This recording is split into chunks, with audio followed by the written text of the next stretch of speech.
मैं ये कहूँगा that we are actually not just not xenophobic, we are the most open, most pluralistic and in many ways here the most understanding society in the world. विदेश मंत्री doctor S Jaishankar ने अमेरिकी राष्ट्रपति Joe Biden द्वारा भारत को विदेशी बताए जाने और इसे आर्थिक रूप से परेशान देशों में शामिल करने की निंदा की है। लेकिन भारत क्या वाकई xenophobic है, जैसे कि राष्ट्रपति बाइडेन ने दावा किया है? क्या भारत की अर्थव्यवस्था वास्तव में संघर्ष कर रही है? इसके अलावा क्या नागरिकता संशोधन अधिनियम यानी कि CAA भारत को अधिक खुला समाज बना रहा है? जानेंगे सब कुछ, बस बने रहिए हमारे साथ। विदेश मंत्री एस जयशंकर ने अमेरिकी राष्ट्रपति जो बाइडेन द्वारा भारत को xenophobic और आर्थिक रूप से परेशान बताए जाने के वर्णन को खारिज कर दिया। उन्होंने शुक्रवार को कहा, सबसे पहले हमारी अर्थव्यवस्था लड़खड़ा नहीं रही है। भारत एक बहुत ही अनूठा देश रहा है। मैं वास्तव में कहूँगा कि दुनिया के इतिहास में ये एक ऐसा समाज रहा है जो बहुत खुला रहा है। विभिन्न समाजों के अलग अलग लोग भारत आते हैं।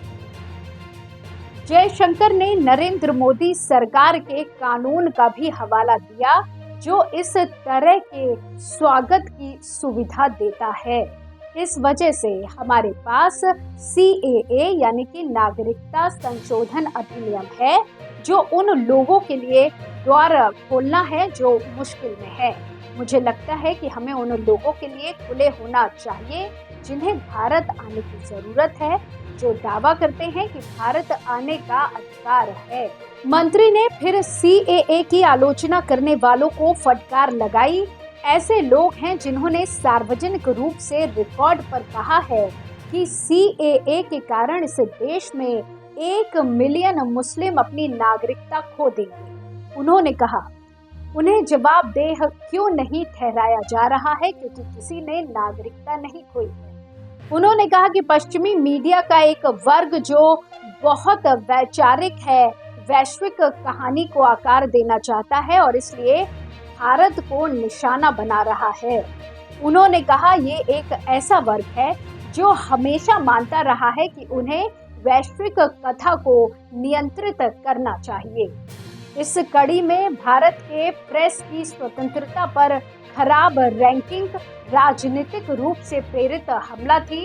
वहीं गाजा में युद्ध पर अमेरिकी कॉलेज के विरोध प्रदर्शनों को रोकने को क्या कहेंगे? उन्होंने कहा, हर बार भारत में होने वाले आंदोलनों पर हमें कैसे निपटना है, इसके बारे में हमें बहुत सारे व्याख्यान मिले हैं। मैं आपको स्क्रीन पर आज के वीडियो देखने के लिए आमंत्रित करता हूँ। इसलिए मेरा मतलब है कि मुझे बहुत ही नरमी से कहना है, वे क्या उपदेश देते हैं, वे क्या अभ्यास करते हैं, उनकी क्या वस्तुपरकता है, उनकी कमी क्या है। मुझे लगता है कि वे वास्तविकताएं हैं। तो अब ऐसा हो सकता है ये कहें कि ये सार्वजनिक संगठन है या कुछ थिंक टैंक रिपोर्ट दे रहे हैं। ये राजनीति है तो मैं इसे पहचानता हूँ और मैं इसे बाहर करूँगा।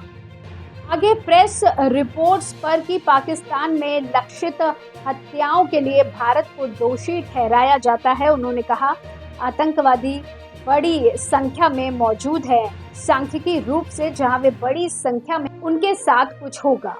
अब उन्होंने एक उद्योग बनाया है जो आतंकवादी उद्योग है, वहां ये सब चीजें हो सकती हैं। आपको बता दें कि उन्होंने प्रधानमंत्री नरेंद्र मोदी को एक ऐसा नेता बताया जो जीवन में एक बार आता है। उस विश्वास ने उन्हें राजनयिक करियर के बाद राजनीति में प्रवेश करने के लिए प्रेरित किया। जयशंकर ने कहा, जो 2015 से 2018 तक विदेश सचिव थे और 2019 में विदेश मंत्री बने। वैसे जयशंकर की टिप्पणियां भारत और पश्चिम के बीच बढ़ते तनाव का प्रतिबिंब है। पश्चिमी सरकारों और मीडिया ने भारत के मानव अधिकार रिकॉर्ड, विशेष रूप से कश्मीर में और CAA के कार्यान्वयन पर चिंता व्यक्त की है। दूसरी ओर जयशंकर ने तर्क दिया कि पश्चिम भारत के आंतरिक मामलों में हस्तक्षेप कर रहा है और भारत के हितों को समझने में विफल हो रहा है। उनका ये भी कहना है कि पश्चिमी मीडिया पक्षपाती है और ये भारत को नकारात्मक रोशनी में पेश करता है। पश्चिम के बीच ये तनाव आने वाले वर्षों में जारी रहने की संभावना है। जैसे जैसे भारत वैश्विक मंच पर अपनी भूमिका का विस्तार करता है, उसके लिए पश्चिमी शक्तियों के साथ अपने संबंधों को संतुलित करना महत्वपूर्ण होगा।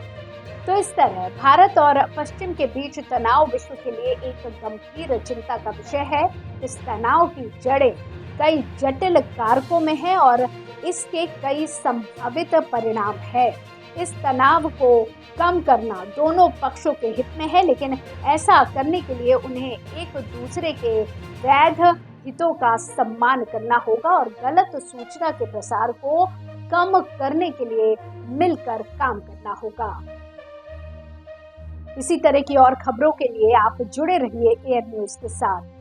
धन्यवाद।